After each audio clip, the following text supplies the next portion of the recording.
Les uns comme les autres, nous sommes tous blessés. Et il n'y a pas l'un d'entre nous. Bonjour mesdames et messieurs. Info aujourd'hui le vrai algérien quotidien 7 jours sur 7 jours, 24 heures sur 24 heures. Voir les titres. Merci. Mohamed VI a appelé le président Tebboune.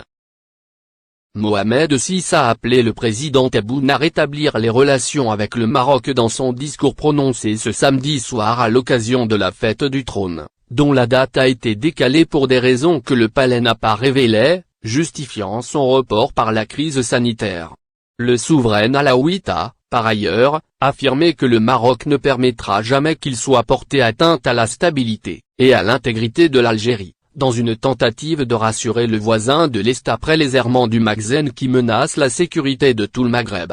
Des propos qui se veulent conciliants mais contredits par les faits qui démontrent l'inverse, notamment la signature d'accords militaires et sécuritaires avec Israël et le financement d'un cartron d'agitateurs qui mène une campagne acharnée contre les institutions algériennes, au premier rang desquelles l'armée nationale populaire, à partir de Rabat, de Paris, de Londres et de Genève.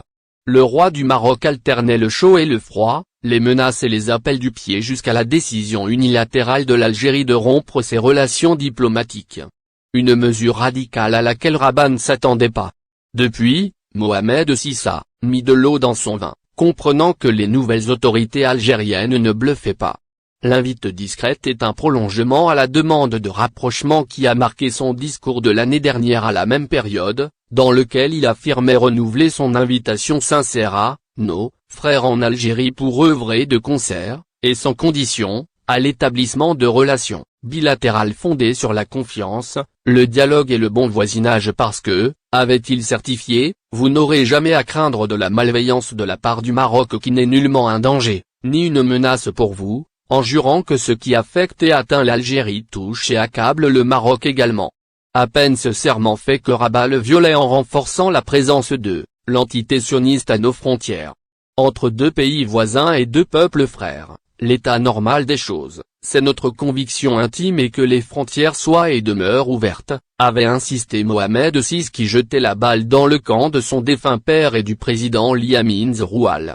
Force est de constater que ni son Excellence, l'actuel président algérien, ni l'ex-président, ni moi-même sommes à l'origine de cette décision de fermeture, s'était-il justifié. Le roi marocain était allé jusqu'à assumer la persistance du statut et n'en imputait pas la responsabilité à la seule partie algérienne. Un petit pas en avant était ainsi effectué par un roi affaibli à l'intérieur, acculé à l'extérieur et qui a besoin de se repentir des nombreuses provocations qu'il n'a cessé de commettre à l'égard de l'Algérie. Dans le même temps, il essaye d'amadouer ses interlocuteurs à Alger en faisant mine d'ignorer que, contrairement à ce qu'il déclare à son peuple, les raisons ayant conduit à la fermeture des frontières ne sont pas du tout dépassées et ont plus que jamais raison d'être.